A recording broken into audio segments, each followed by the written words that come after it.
Sithanda ukubingelelana sihlobo esithandekayo ngegama lenkosi. Sibonga uThixo ovumileyo ukuthi sihlangane njalo kulona leli viki siqhubeka sidaditsha okunye ngoJesu. Silokho sikubhuku lethu uJohane. Mina engikhulumayo ngo-Amos Maforo, ngizanxusa izihlobo zami ukuthi balibingelele labo baziveze ukuthi bangoba. Siyabingelela ngegama lenkosi sihlobo esithandekayo ukuhlanganiswa singabaphilileyo. Okhulumayo ngumfundisi Mila Dube. Salibonani izihlobo ezithandekayo, mina engikhulumayo nguMrs Siboneni Mhlanga. Salibonani babukeli labalaleli, sihlangana njalo kusifundo salamhlanje okhulumayo nguRuben Ngwenya. Ngizacela singakangeni kusifundo salamhlanje sibeni lomthandazo. Siyakhuleka Baba ingcwele okhona ngikhaya ezulwini ekuseni, siyabonga ukuhlangana kusona lesi sifundo. Aluba siza waba lesi sifundo nxusa uBamoya engcwele ubona thatha indawo yakhe ukuze sizwisise konke izwi lethu sibona sikuzwisise. Ekupheleni samukele ubukhosini ngoJesu inkosi yethu. Amen. Amen. Siyabonga sihlobo esithandekayo. Siyaqhubeka namhlanje sikusifundo 12. Lapho esikhangela isihloko esithi ihora lwenkazimulo, isiphambano lovuko. Indaba esingayo babukeli labalaleli kuleli viki yiso isiqongo sebhuku leli likaJohane, isiqongo sevangeli, lapho esikhuluma khona ngoJesu ebethelwe emthini enikela impilo yakhe ukuze asihlenge. Vumani sike sikhangele indinyana yokwaziwa ngekhanda uJohane ngo-18 ivesi ngo-37. uJohane ngo-18 ivesi ngo-37 ithi uPhilathu wathi, "Uyinkosi phela." uJesu waphendula wathi, "Uqondile ukuthi ngiyinkosi. Ngeqiniso ngazalelwa lokho, njalo ngalanda khona lokho emhlabeni ukuzafakaza iqiniso. Bonke abemi eqinisweni bayangilalela." Bonke abemi eqinisweni bayangilalela. Sihlobo zami, nxa sikhangele livesi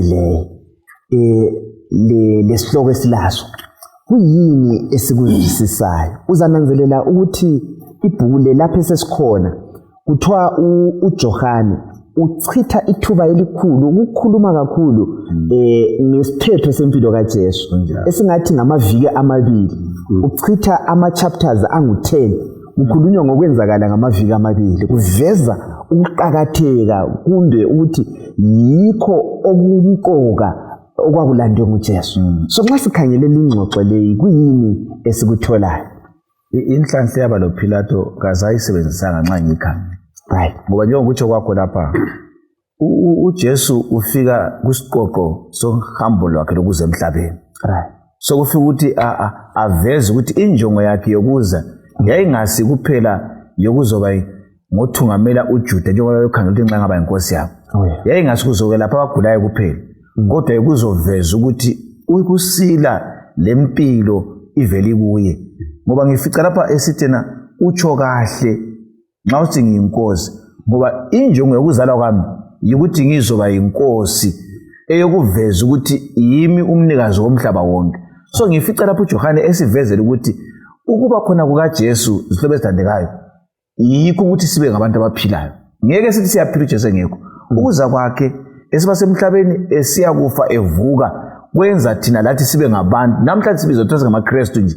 Isizathu yikubuya kwakhe nokufa kwakhe nokuvuka kwakhe. So sifica ke inkazimulo kaKristu esizayifunda lapha isivezela ukuthi ukuthiwa singamaKristu kwavela ngenkazimulo yakhe esivezela esiphambanweni. Ngwenya, umuntu ufakwa njani esihlalweni efakwa esiphambanweni, ebethelwe esiphambanweni? Kuyamangalisa ngoba esikhathini esiningi nxa umuntu setheswa umqhelo wobukhosi kulesihlalo esiphakemeyo ahlaliswa kiso. Kodwa uJohane lapha besecomba uJesu ehlalise esihlalweni ngokuphanyekwa esiphambanweni. Kungani sithi njalo? Ngoba esiphambanweni yikho lapho izinto zonke zanqunywa khona. Kusindiswa kwethu, ukuphila kwethu, ikusasa yethu iyeme kubethelwe ekwethweseni kwakhe umqhele esesiphambanweni. thathekisa okumangalisayo manje kulokho okuthintwa umne wethu lapha ukuthi isiphambano lapho esiveza ukuthi kulapho uJesu abekwe khona njengenkosi bese saziwa siyilutho olweyisekayo ukuthi umuntu obethelwa kiso isikliwi so kuyi mystery kuyimfihlakalo kumbisele emuva ekuthini uNkulunkulu ecanda icebo lokubuyisana lomuntu even umuntu engakadala siyakhulumisa sixoxa ngakho ukuthi uJesu waba le undlela ahlatshwa lomhlaba ungakadala so inkazimulo kaNkulunkulu ibonakaliswa esiphambanweni ngoba inkazimulo kaNkulunkulu yeyeme ekuthini uNkulunkulu uluthando ebuyisa umhlaba kuye ngoJesu so nxa isihloko sethu lapha sisithi ihola lenkazimulo ngize ngikhumbula amazwi kaJesu nxa isithi ihola selifikile ukuthi wena ukhazimuliswe right so kuyindlela yokuthi sibone isiqongo salokhu uNkulunkulu ayikho khona lalecebo lokupheleliswa kokuhlengwa komuntu ngesiphambano indaba ethathekisa enyabonga sihlobo zami ukuthi siyilethe ungakhipha vele isiphambano esiKristwini isiKristu asibi lengqondo uthi kanti vele sisuka ngasiyanga ngoba esiphambanweni yikho esizwa amazwi ukuthi kuphelile konke kuphelile lovuko uJesu esesinikeza impilo entsha kulona leli viki siza kuqhubeka sifunda kakhulu ngendaba ezenzakalayo uJesu esesiya bethelwa esiphambanweni amahora akhe kumbe insuku zakhe zokucina esesiya lenga esiphambanweni ukufa kwakhe kwaba lihlazo ukuze mina lawe sisindiswe ake sikuphendule umbuzo le kanti vele iqiniso kuyini ungabuzwa mfundisi Dube iqiniso what is truth iqiniso kuyini kuba nzima balela ukuthi uphendule umbuzo kodwa ngifisa ukuthi ngenxa yesifundo lesi samukele umoya ongcwele usichasisele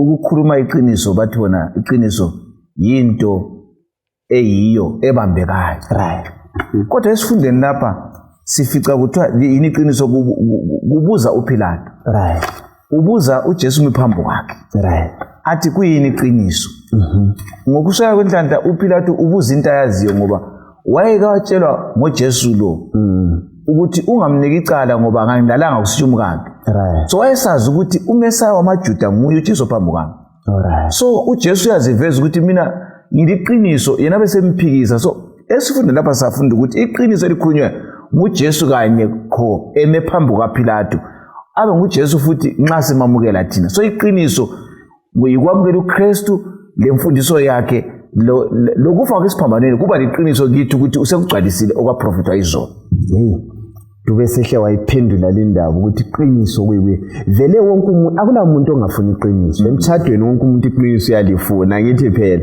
akula umuntu ofuna ukutshelwa amanga ungananzelela uJohane ngo18 verse ngo28 usiya ku32 silethelwa umpikitsha ukuconjwa umpikitsha lapha uJesu elethwa phambi kukaPilato priest laba babemletha iqiniso babengalithandi njengoba uyatsho umfundisi balethe khona phana bona basale bengaphandle ake sikhangele ingxoxo lemhlobo usibalele uverse ngo33 ku chapter ngo18 uverse ngo33 usiya ku38 bese siqhubeka ngendaba leqiniso ngwena verse 33 yes uPilato wasengena njalo esigodlweni wabiza uJesu wambuza wathi wena uyinkosi yabaJuda na uJesu waphendula wathi lo ngumcabango wakho yini lo ngabe kulabanye abakade bekhuluma lawe ngami uPilato waphendula wathi ucabanga ukuthi ngingumJuda na ngabantu bakini labapristi benu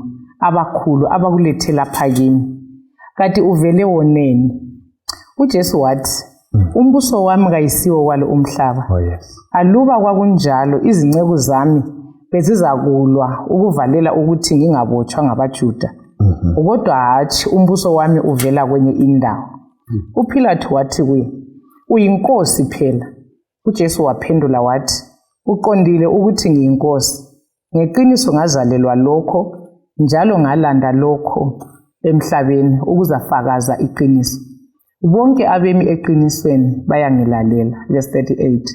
UPhilathu wabuza wathi, liyini iqiniso na? Esetshilo lokho waphinda waphuma waya kubaJuda wathi, angifumani lutho lokumbeka icala. Kodwa kungumkhuba wenu ukuthi ngilikhululele esinye isibotshwa ngesikhathi sePhasika. Liyafuna yini ukuthi ngilikhululele inkosi yabaJuda na? Verse 40. Bamemeza bathi, hatshi, hayibo, siphe uBharabha. uBharabha wayeyisigebengu. Siyabonga kakhulu. Nansi indaba esinayo lapha. Indaba yeqiniso. Ukuyithinta umfundisi uDuku, ake sikhube ingxoxo yabo axoxa ngani lapha uPhilathu loJesu. Now uzananzelela ukuthi uPhilathu ubuza uJesu esithi liyini iqiniso ukuthi iqiniso liphambi kwakhe. Ngoba iqiniso linguye ngoba antithi lizalazi iqiniso leqiniso linjani Ngizawulikhulula.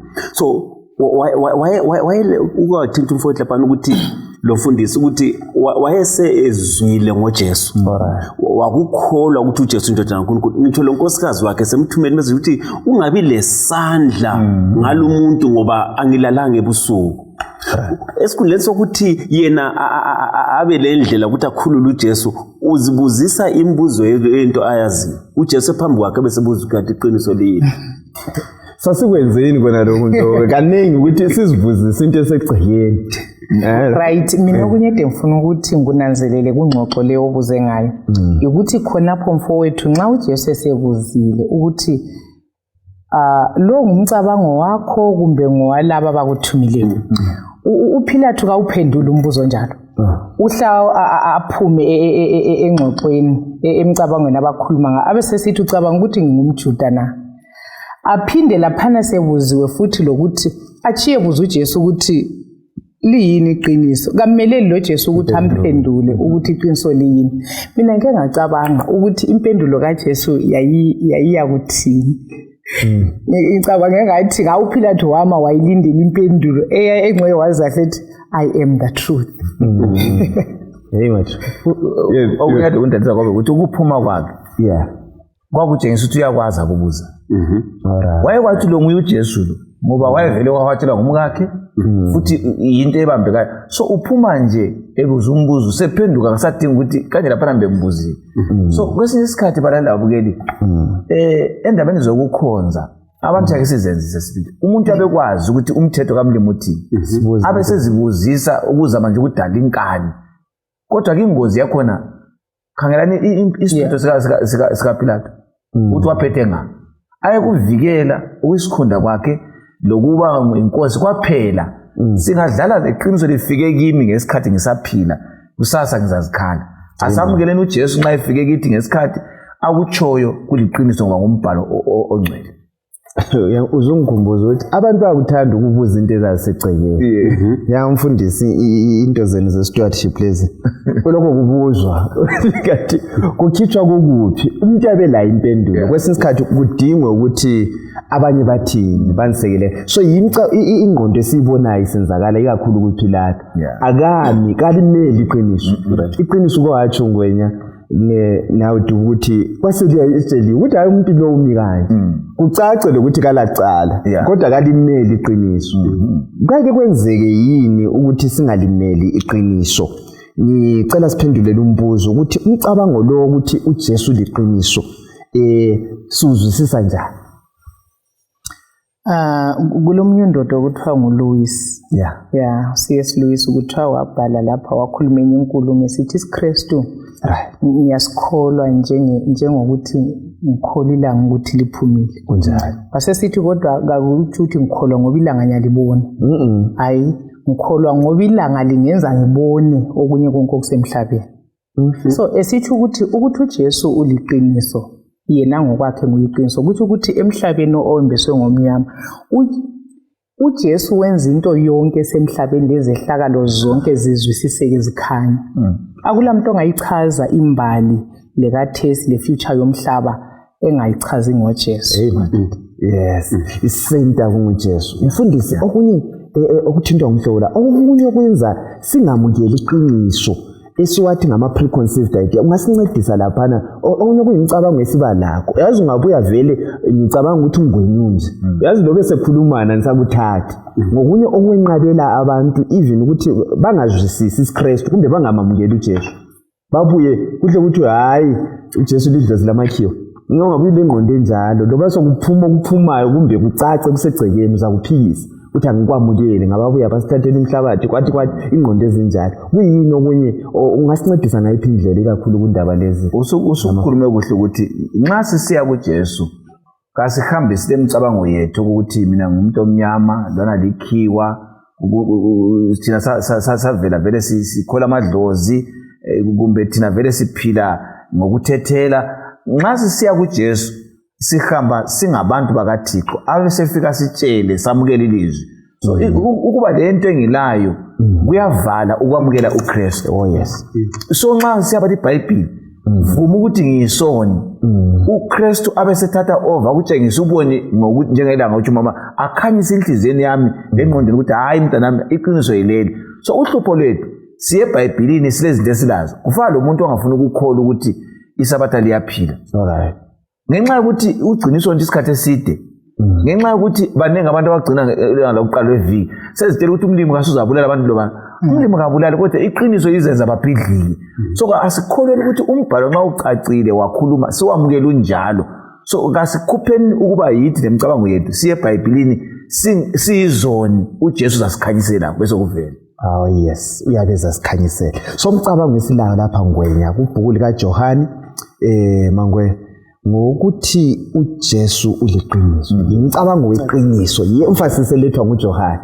uthi ngiyindlela leqiniso angithi phela yes so indaba esingayo ngeqiniso sike siqhubeke ngamavesi lakhe siwabala ubusufike kuvesi ngo-40 nxa ngaphambanisa qhubeka uziyefika ku chapter 19 verse 5 sike sizwe ingxoxo leyo chapter 19 verse 1 uPilato wasemthatha uJesu wathi kachaywe ngesaswebu amabutho eluka umqhele wameva awubeka ekhanda lakhe bamgqokisa isigqoko esiyibubende baya kuye baphinda bememeza besithi bayethe onkosi yamaJuda uPilato waphinda waphuma wathi kubaJuda khangelani sengimkhupha ngimlethe kini ngilazisa ukuthi kangifumani isizatho sokumethesa icala kwathi uJesu ephuma ethwele umqhele wameva egqoke isigqoko esiyibubende uPilato wathi kubo yiboneni-ke nansi indoda indoda engafani lamanye amadoda uzamani kanti uPilate la nisike sikhangele ikakhulu sikhangela lobuthungameli esilabo ngaba kusemakhaya emsebenzini emabandleni ukuthi asifani nalo Pilate Pilate ukuthi indlela esithatha ngayo iqiniso ulazi angithi be kuthiwa wayekwazi wabona ukuthi lokalacala kodwa yamthatha emtshaya angithi be utshaya njani umuntu onyela kucala uzama ngayiphi indlela ukuthi enelise ukuthi abaJuda bazwisise ukuthi lo indoda akayilacala iphutha likaPilato lapha yikuzama ukuvikela isikhundla sakhe sokuba ngugavana sokubusa futhi somfundisi uthi kaningi iqiniso siyaligwema ngenxa yezikhundla zethu sizama ukuvikela izikhundla zethu kunjani yena iqiniso nxa ususiza ekuphileni kwethu khonapha ebuthungameleni umuntu angakhethwa anikwe isikhundla so kumele ukuthi ayenze into engayisiyo ezama ukugcina isikhundla yikho kusiza kuPilato la ukuthi abantu laba ngingathi mina umuntu lo ngalacala straight bazakuhlupha kodwa ngisebenzise bo ayifuna ukusebenzisa amaJuda ukuthi babe yibo abaphuma belecala yena sale ngalacala lamaJuda afuna ukusebenza yena bathi thina singcwele asifuna ukubulala kawube ngobulalayo so sifice lapho ukuthi ungaphikisa iqiniso into zenzayo ziyabe zigqibela wena zikususa lapho wena ufuna ukuma khona so lapho esikhona ungaba ngumtshumayeli ngumhlabeleli yibuKristu asikho ngokwenelisa kwethu ngokucabanga ukuthi sikhona ngoJesu kasamukela ukukhuluma ukuzasiza onoba uthena lapha ngiyikhwezile uthena into ebuhlungu embi enziwa nguPilato ukuthi ebona iqiniso aliphikisa kodwa ubuhlungu kakhulu ukuthi eselibonile angalikholwa. Hey man. Akukho yini phakathi kwethu ukuthi siyananzela ukuthi leli liqiniso ngiqhubeke ngisenze izinto ezingayisizo. Kodwa ngilamukele uNkulunkulu lapha uyasikhuthaza ukuthi asifundele singabe nguPilato. Ukuzathi kachayo wayefuna ukuthi hayi mina ngifuna ukuthi ngithi hayi wothi ngenza okuncane ukuze kungabi yimi engimbulalayo. Khangela amaJuda ububa bona kuthiwe kachayo wena sebemfaka umkhelo wameva ongazange ukhunye nguPilato. Kutshengisa ukonakala kwabantu abaphikisa iqiniso ngalikhona. Isono ungasifukamela sisincane siyacacada.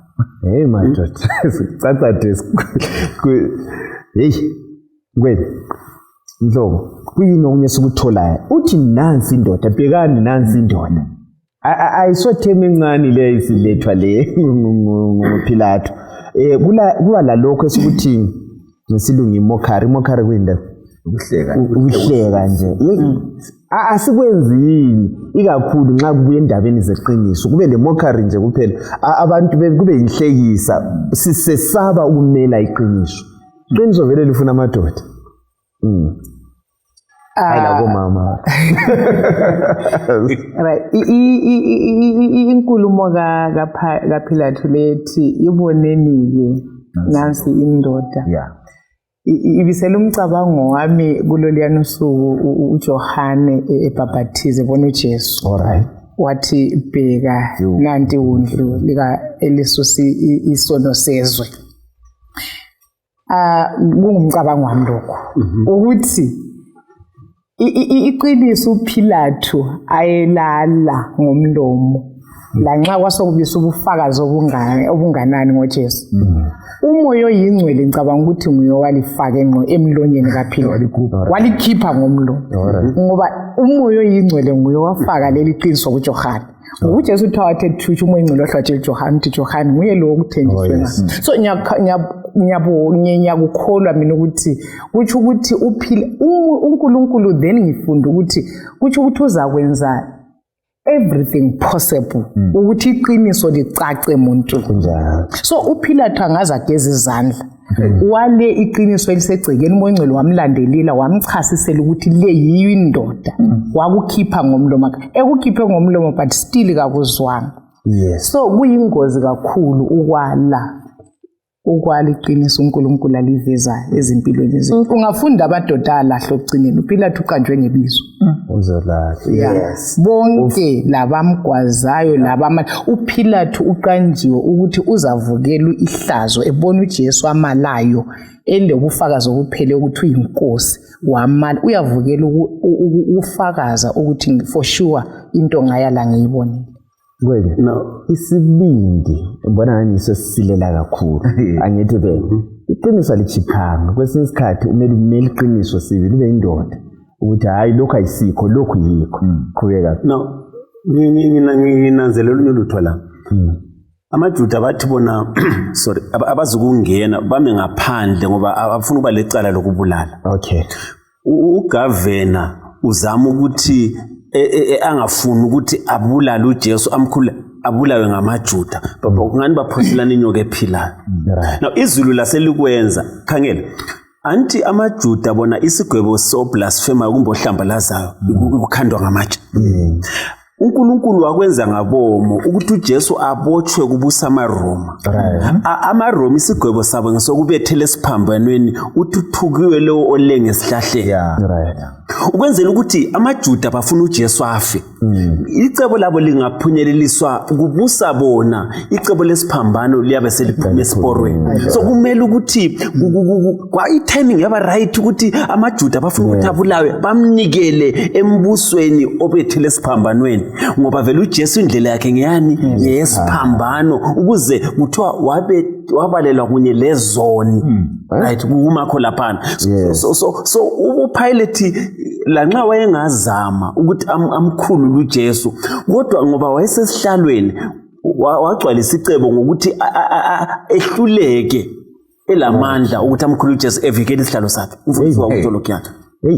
indaba ethathekisa le thaya ya unyabona khona ukuthi uthi nansi indoda right utshela amadoda uthi lina nasi indoda lina lisimadoda indoda yile lanxa liyiphika nasi indoda ungazuthi nasi indoda okunya somadoda hey madoda wayeveza ukuthi onguye nalo wayegcwalisa umbhalo ukuthi singamala simphikise but nasi indoda emadodeni umelilande wayesehlangane la liyabona ngike sikhangile la singangani siyamsola uPilato but ngibona ngani emadodeni ayikhona uPilato ngani ungcono kulaba bekhona ngoba uyavuma la ukuthi lapha kulacala kwake kwenzeke yini ukuthi abangakholwayo babone besahlulela ngcono kulabakholwayo kumbe bephathana ngcono kulabakholwayo angazi kumbe lawo umbuzo lo ngezwa kahle yes kuyenzeka yini khona ngoba kade sisithola laba bathi loka bethe baze baye kwabezizwe ukuthi bethelani nasemthole ngela bengamthonisisanga lokumthonisisa kodwa lo uthi esemthonisisile uyavuma ukuthi kalacala aswele nje ngoba ugwala bakhe nje ukuthi angamkhulula ngayiphi indlela sike sikhangele le dimension enye sikhangele kakhulu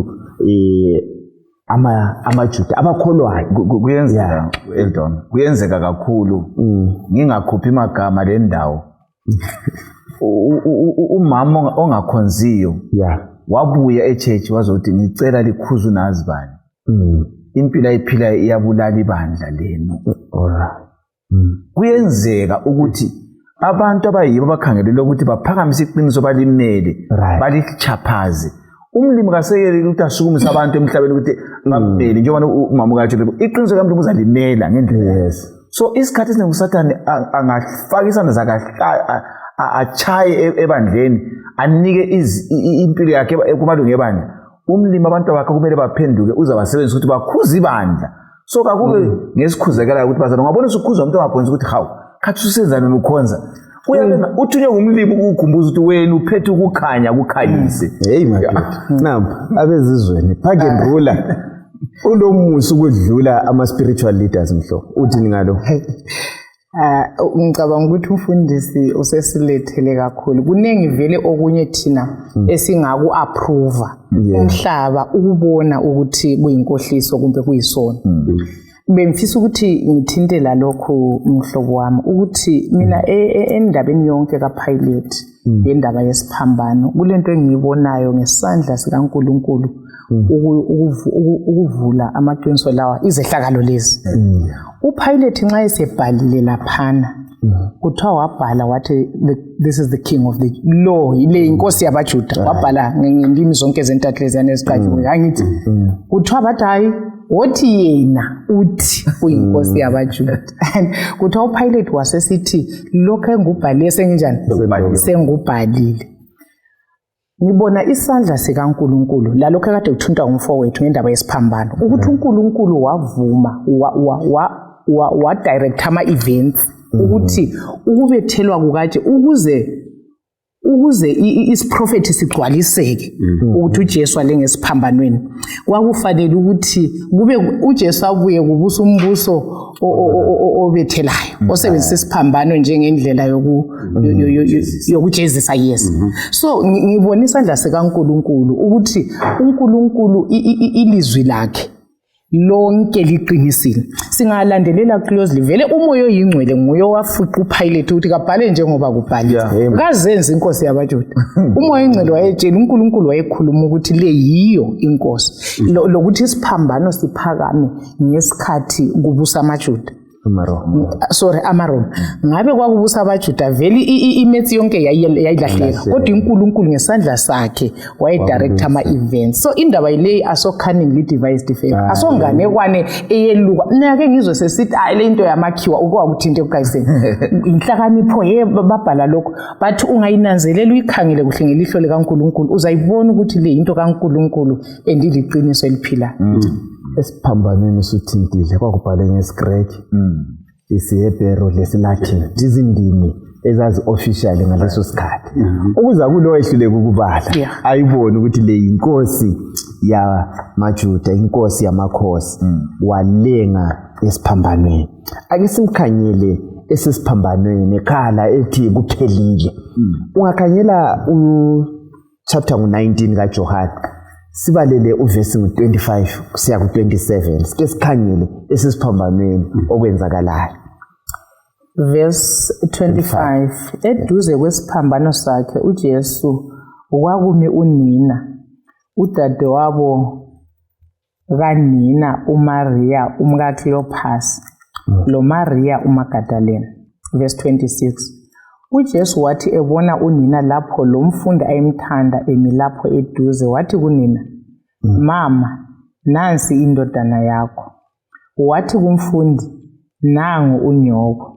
Kusukela kuleso sikhathi umfundi lo wamthatha unina wamusa ekhaya lakhe. Sifundani lapha kuyini esikutholayo ikakhulu ngoJesu yeleni esiphambanweni lo ma wakhe elapha? Mina ngithe ngathaka ukuthi uJesu utshengisa ukuthi akula sikhathi ongathi wena umzali awusaendisa ukumgcina. Yes. Abanye bethu siyake sithatha abazali sibahambise endaweni ukugcina khona abantu abalupheleyo. Lihlazo phambi kwezulu. Ngoba utshengisa ukuthi kubafo ukuthi umama nangu lanxa sengingekho sengasekho uzanakekela. Sitshengisa uthando kumzali lo mntanakhe ukuthi kumele uthando luqhubeke nxa saphila. Yikuhloniphana esikunika ifundiswayo yikwazi ukuthi umzali uqhakathekile. Nxa ngingasabona umzali ngingasamgcini engimbonayo umlime engamboni yenza mazinjani. So lapha sifundiswa uthando ukujula kalokuthi sisazi ukuphathana kuhle njengabantwana labazali bethu. Kakhulu siyamthola uJesu enikeza uJohane ukuthi kagcine unina. Ya provide ekugcineni. Sike sililethe la kulabo abake bakukhiyelekiwe. Uzwani uMaria lapha uJesu lenga babethi bona kunzima vele ungcwaba ingane yakho. Right. Yes, inature vele kumele ukuthi ungcwabe umzali kodwa kwenzakala nguswelakala kwenhlanhla ukuthi uthole ungcwaba ingane yakho. Ake sigqoke sike singene esicathulweni kakhulu zika Maria indodana yakhe lenga lapha. Ungasinceda mhlobo lapha? Kuthiwa uJohane kuthiwa izinto izehlakalo zonke zesiphambanweni zisehlakala. uMaria wayelokhela ithemba lokuthi uJesu unguNkulunkulu ozazikhulula.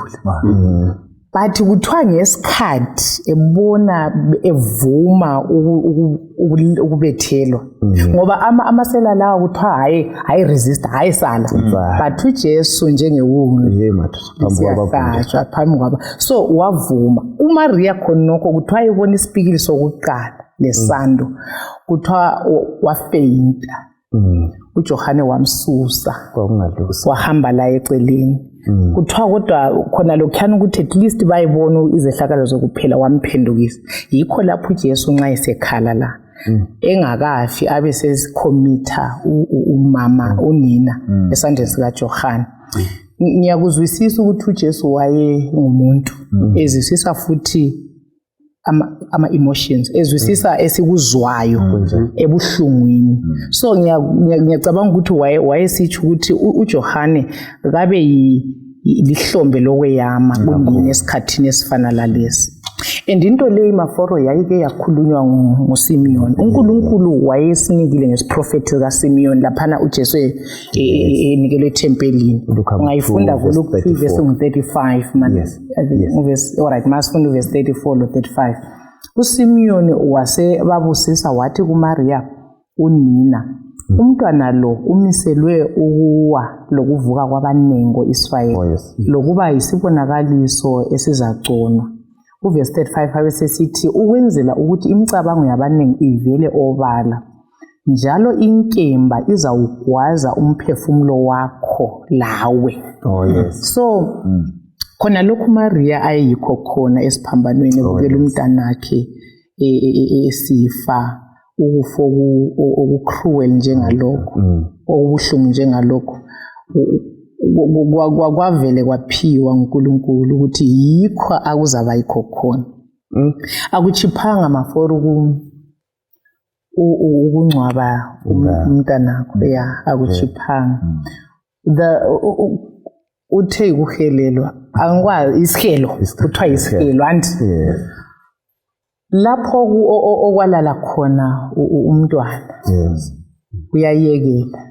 Ngiyake mbone liyake linazelela ukuthi nxa umuntu efelwe singafelwa umntwana lomhlanga angaze mbone vele umhlanga bebhizi bembopha ukhalo ngamaqhele kodwa sayisiza ubuhlungu kodwa ngiyako right kodwa uyabona izalukazi zigijima zibopha umama ngeqhele khona lokhuyana kulolutho kuyabile esiswini kuba empty lapho kwalala khona so yikho Maria ekuzwa yikho lo umoya kaNkulunkulu awutshela uSimeon so uJesu uyakuzwisisa ukuthi yikho Maria kuzwayo and uyadinga isandla sokweyama isikhathi esifana lasona lesi khonapho ngasijela ukuthi kumele sizwelane nxa umuntu ebhujele sibe ngabantu abamfinyelelayo lezo nsuku aze la yafike lapha adela khona delisa inhliziyo kulokuthi sifunde kanje uJesu ngokwakhe wathi nanti ihlombe lokuthi uyame mama wathi wena unangu mama lathi asivakatshelane nxa umuntu ebhujelwe siphakamisana ikakhulu sisebenzisa umbhalo uzasiqinisa kakhulu siyabonga kakhulu khonapho uJesu uthi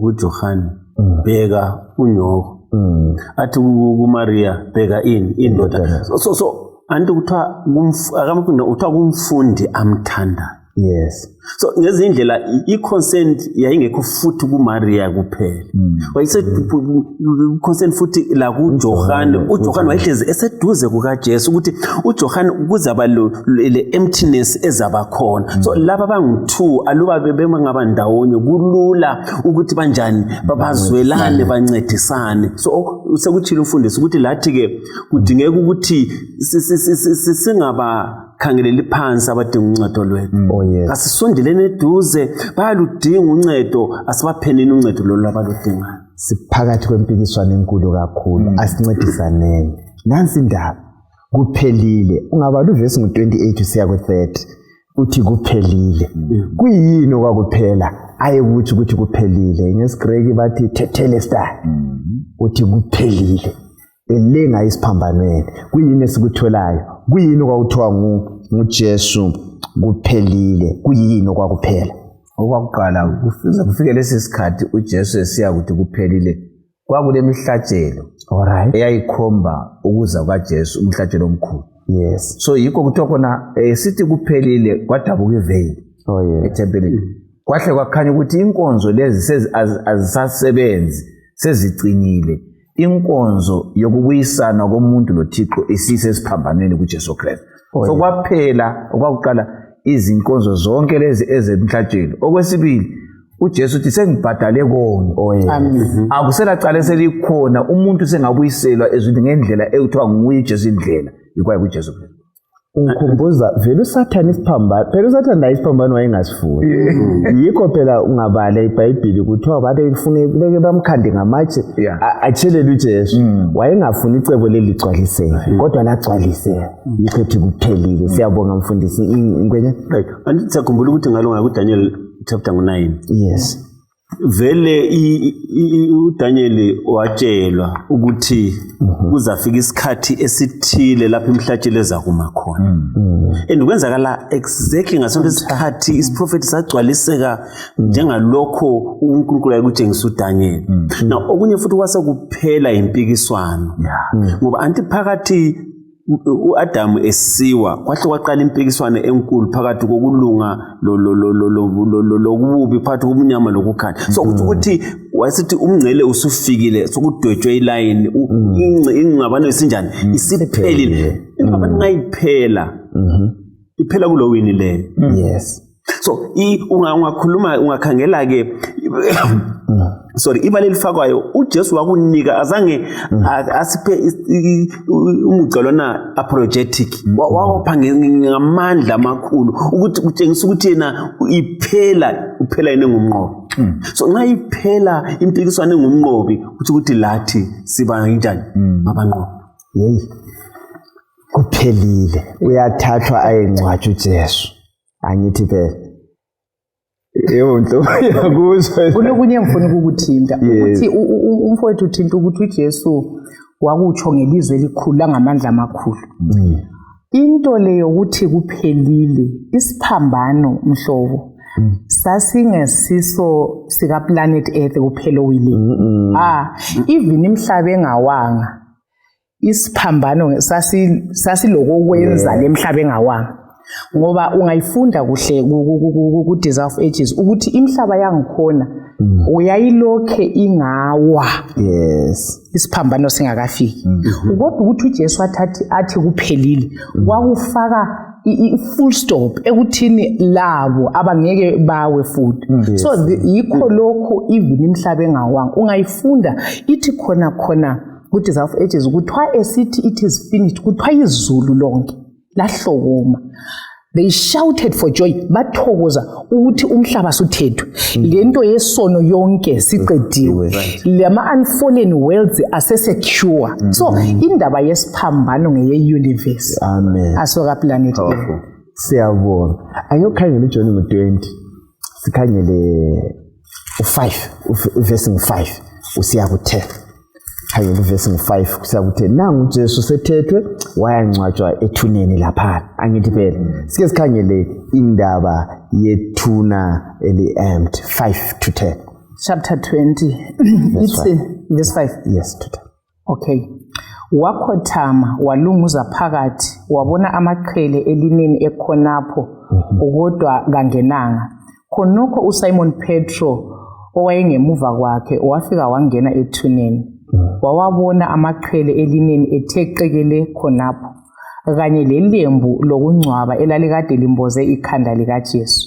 ilembu lelo laseligoqiwe lodwa lingekho kwawelineni ekucineni lo omunye umfundi owayefike kuqala ethuneni laye wangena wabona wakholwa verse 9 babelokhu bengezwisisi embhalweni ukuthi uJesu wayemele avuke kwabafileyo verse 10 abafundi basebebuyela emakhaya abo kodwa uMaria wasala emi ngaphandle kwethuna ekhala wathi elokhu ekhala wakhothama walunguza ethuneni wabona izingilosi ezimbili zigqoke okumhlophe zihlezi lapho isidumbu sikaJesu esasikade sikhona eyinye ngasemakhanda eyinye ngasezinyaweni zambuza zathi mama ukhalelani na wathi bayisusile inkosi yami kangazi ukuthi bayibeke ngaphi khonapho wasephenduka wabona uJesu emi khonapho kodwa akananzelelanga ukuthi kwakunguJesu wathi mama ukhalelani na ufuna ubani na uMaria wayesithi kumbe ngumlimi wasesithi Mnumzana nxa kunguwe omthetheyo ngitshela ukuthi umbeke ngaphi ukuze ngiyemthatha verse 16 uJesu wathi kuye Maria waphendukela kuye wamemeza ngesiHebheru wathi Rabboni okutsho ukuthi mfundisi uJesu wathi ungangibambi ngokuba kangikabuyeli kuBaba kodwa hamba kubafowenu ubatshele uthi sengibuyela kuBaba njalo uyihlo kuNkulunkulu wami uNkulunkulu wenu uMaria Magdalena waya kubafundi elombiko ukuthi wayibonile inkosi eyamtshela lokho amen siyabonga sike sikhangele la ikakhulu amavesi akuqala siqomela indawo siyabonga ukusibalela ufike ku18 lapha uvesi 5 siya ku10 indaba yamalembu la asegoqiwe la sifundani kuyini okwakwenzakele la bayangena bakhangelela ukuthi bathola uJesu bafuna ukumgcoba amakhalana angithi phela imba umzimba wakhe bathola kulamuntu ya sifunda mina nguthola lapha okwakuqala ukuthi ngibuye kwalayela babukela ukuthi owaqala ukufika ukuthi wafika wabukela kangena right but wabuya ngesiquku wangena uPeter sifundisa ukuthi kwesinye isikhathi indaba zosindiso gijimwe umbamba uJesu yeke kulokuthikaza right ngoba uzathikaza ukuthi wakuqaluza ngokucina abaningi balunguza ke enkonzweni abakafiki but uPeter utshengisa ukuthi elinyiwana lingcono lokuthi uyefika uzibambele wasefika ukuthi ayi umuntu uvukile ufica amalembu agoqiwe ikakhulu lesikade ligoqiwe kwakudiliza imcabango ukuthi hayi kwakuthi khona hambani lithi uthethe ngabafundi so kwabhiliza imcabango ukuthi abafundi bamthethe ngoba amalembu akhona babeyafika bahwatshile bathatha isidumbu soda nje ngakuvuna okwesibili angeke atshontshe ngamasela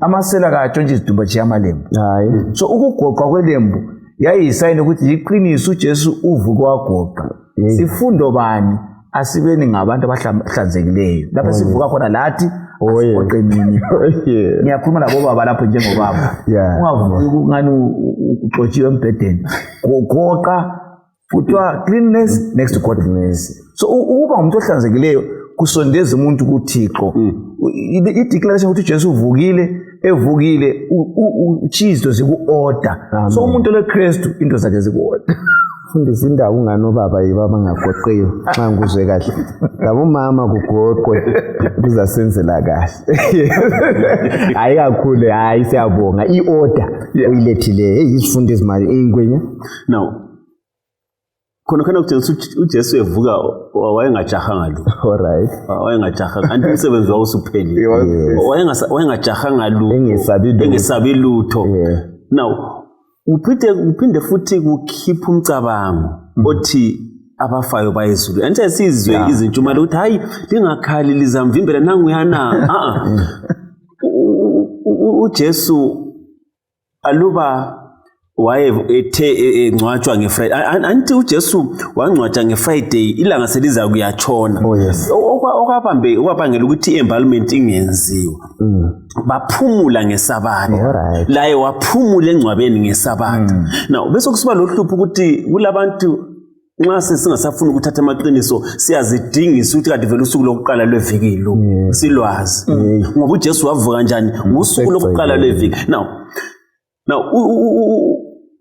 ufike ngeFriday wangcwatshwa ngayanga ezulwini ngoba uthi kuMaria ungangithinti kangenye kubaba aluba sifa ezulwini wathi Maria sengivela kubaba alright kodwa khona kokuqhakathekile ngoba futhi inginazela ukuthi wayekwazi ukuthi umsebenzi uphele kodwa wayedinga iconfirmation kababa nomoya engcwele ukuthi kambe sokwenza kodwa ngithanda ukuba ngifudizele ihlobo esithandekayo umuntu angafaka ezulwini ngitho lo Lazaro imbala uJesu akazange athi yehla Lazaro wathi vuka siyabonga ngwenya ukuletha lelana qiniso futhi liqhathe likhumbule indaba esingayo vele ngeqiniso what is truth yona la amaqiniso Sabatha kaligcinwe kungakhethelekile ukuthi kwenzakaleni abafundi baligcina inkosi lele lo Jesu elele lapha njobe echilo indaba yokufa esichasiswa ngongwenya iqiniso lisegceyeni khona lapha asiqhubekeni ngamavesi la eswabalileyo u11 to 18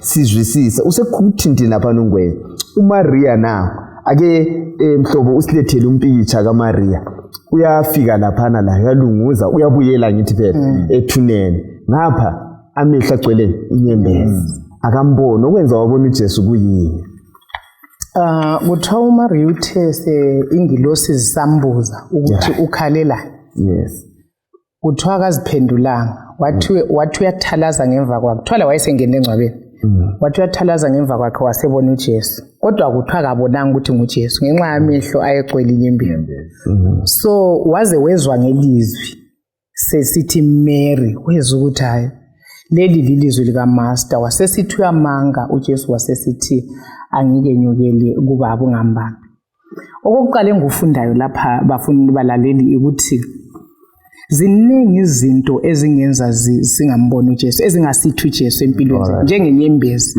uJesu ekhona umntwana egula uJesu ekhona kube lolunye ulutho mhlawumbe ukuthi uthatha lokhu ugcobe la thatha lokhu kumbe lokhu kunje usuthi kunengi okungaba yimgoqo ekuthini sibone uJesu okwesibili engikuzwisisayo ukuthi uJesu esithi it is finished laphana ngifisa ukuthi ngulinke la wayikhuluma lo nkulunkulu wayikhuluma lo baba ukuthi ayicebo lethu leliyana esalihlalela salicanda mission accomplished so nxa eseqedi esevuka la umela aqala yele yikho esala ukukhothanyelwa nguMaria ukuthi amphe adoration kuthiwa wafika ezulwini mhlobo kuthiwa even ingilosi zimbone thutsha zafisa ukuthi ngazi yamkhothamela zikhipha ama crown kodwa wazimisa wakubaba ukuthi ayezuza ukuzwisisa ukuthi isivumelwano umhlatshelo uphelele wenele impendulo yaphuma lapho kuthiwa uNkulunkulu wathi uJesu ephuma lapho uNkulunkulu wathi izingilosi lani lonke ukhothizeni so abe sebuya lapha esesithi onke amandla aphiwe mina so mina ngihlobe ngufundile ukuthi indaba yesiphambano lendlela yezehlakalo iveza ukuthi indaba lengeka uNkulunkulu mina ngikuthandileyo futhi ukuthi kuthe okunye ayifuna ukuya kuconfirma kubaba ukuthi la bemvela bathenga ngempilo yami balesabelo yini balesabe ngoba savumelana ukuthi nxa mbabuyisa sizawubusa kanye lapho so nxa esebuya kuphela esebuya lapha enika abafundi 40 days ehlezi lapho ebanika izilayizo zokugcina elokugcina uthi wonke amandla aphiwe mina so sile ndawo sile throne yokubusa kanye loKristu ekupheleni kwesikhathi ulothumende ubona lapha umama lo ngemva ubona uJesu sekhulume laye waconfirm ukuthi nguye uthi hambe etshela abantu awuthu imission yakhe wayenza ukula kwalenza ngilombuzo kimi lakuwe mlaleli ngemva kokubhabhathizwa samukela uJesu uthumo siyalenza yini ngoba uJesu uthi hambani abanye bethu sesihlezi sesikhohliwe sibhizi siphikisana asihambi siyababhizi kubhodi amabhodi ahlela evangelism malutshwana okusentsha lokuxabana yiwamadeni but silothumo ngiyakhuthaza nxa sesimbonile uJesu sizasukuma sihambe ongamboni uzabe lokhu sengxabaneni but osembonile njengoMary uzamemeza ukuthi ingcwaba livulekile kakho uJesu uthe ngizolitshela ukuthi sokwenzakele madoda indaba ezilethwa ngabafowethu ziyathathekisa asambeni siyokwenza umsebenzi akuthuleki nxa senzelwe umusa ngicela nje ukusincedisane lapha indaba yovuko le ikakhulu siqathanisa ngamazwi kaKorinto wokuqala ngo-15 ivesi ngu-12 to 20 isifuna kwenza ingqondo nxa singakhipha uvuko lukaJesu isiKristu silesensiwe utsho njalo uMpostoli Paul uthi aluba kungelavuko amaKristu kumele ukuthi ahlekwe azwele umusa kakhulu ngoba siyabe ngabantu abahawulayo abangazi into abayenza kodwa ngovuko uMpostoli Paul uthi aluba likholwa ukuthi uJesu wafa wavuka ngokunjalo uNkulunkulu uza kubabuyisa ngoJesu abaleleyo so ngesindlela zihlobo ezithandekayo kuyavukwa now uNkulunkulu wasedemonstrator ngoba uJesu esithi it is finished kuthi amangcwaba avuleka uJesu evuke ekuseni ngesonto baphuma abangcwele babonakala emzini for 40 days and 40 nights ukuthi babalulibo uYesu esenyuka benyuka kunye laye okwafakaza ukuthi uJesu icebo ligcwaliseke to the dot ngoba icebo lani lokuthi abaphilayo bangafi abafileyo bavuke so abafileyo napha sebevukile so abaphilayo sesithenjiswe ukungafi right so ayikufa lokhu temporal kodwa ukufa engunaphakade so ngesindlela abethu sibangcwabayo kubuhlungu aluba belele bengamazi uJesu ngoba siphinde sibonane lapho kodwa nxa belele bemazi uJesu kuzaba lo vuko lumangalisayo lokuhlangana abathi the great union esabekayo uJesu sesiza uJesu uyeza nxa uJesu siza abafileyo ngoba uJesu wavuka abafileyo nxa sabe silele siza kuvuka indaba emnandi babukeli labalaleli indaba esingayo eyokuhlaliswa esihlalweni kukaJesu ukusiphambano lovuko indaba le kayilula indaba esimele sizwisise yikho okulosindiso lethu konke sikwenzelwe isihlobo esithandekayo kuyini uJesu uyazi wafa ukufa okuluhlazo okuyangisayo yikho esasimele sikufe khona lokho ukuze thina siphathwe ngendlela yena aphathwa ngayo yona angithi phela waba yimi ukuze mina ngibe nguye umlimo lomusa kwangana ngasenzela kahle umfundisi singayigoqa sithini indaba le siyabonga balela abukeli ukufa lokuvuka kwaJesu kuyimpendulo yemibuzo eminyaka lempikiswano ekhona phakathi kwaJesu noSathane nxa sikukholwa singabanqobi nxa sithi kuphelile ukuthi abaphansi bayaphila kuphelile ukuthi isonto yisabatha ngoba umbhalo ucacile kuphelile ukuthi umuntu kasindiseki ngoba uJesu ukwenzile abanye basindisile bahamba ngabasebendelela phambili. So ngiyakhuthaza ukuthi lapho esikhona asamukele uJesu ukufa lokuvuka kwakhe, indlela yokuthi lathi sisindiswe ivulekile. Siqoqa sithini mhloko? Elokugcina balaleli lababukeli ukuthi kasililalele nini ilizwi likaNkulunkulu. Yilo lodwa eliqinisileyo futhi elisinika ubufakazi balokho uNkulunkulu akujonge ngoluntu lalokho akwenzela uluntu.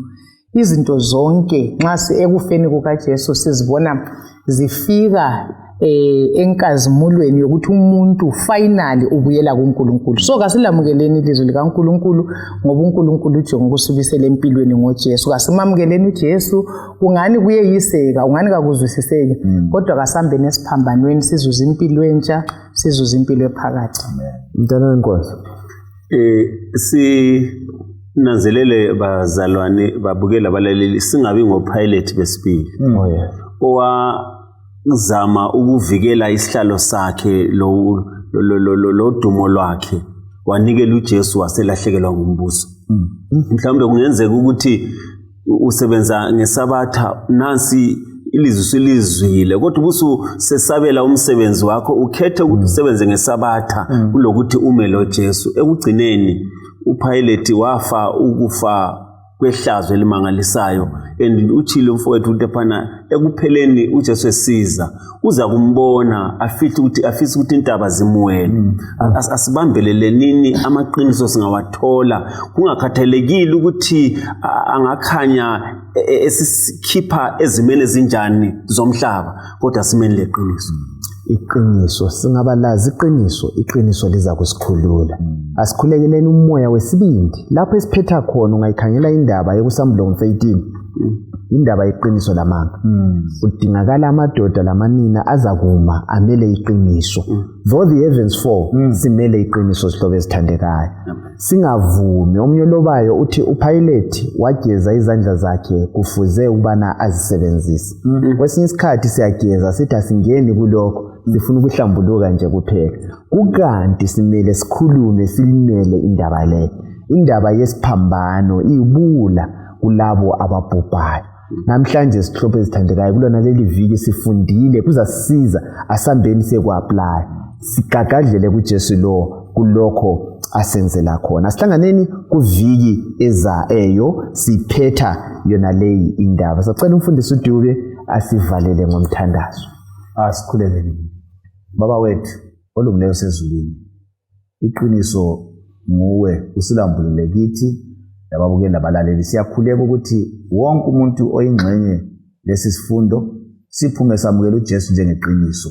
Sikhuzele uSathane angasivali asinike ingqondo yokuphikisa kodwa sithawule usindiso ngenxa ukuthi indlela uyivulile ngoJesu yabonga siyakhuleka. Amen.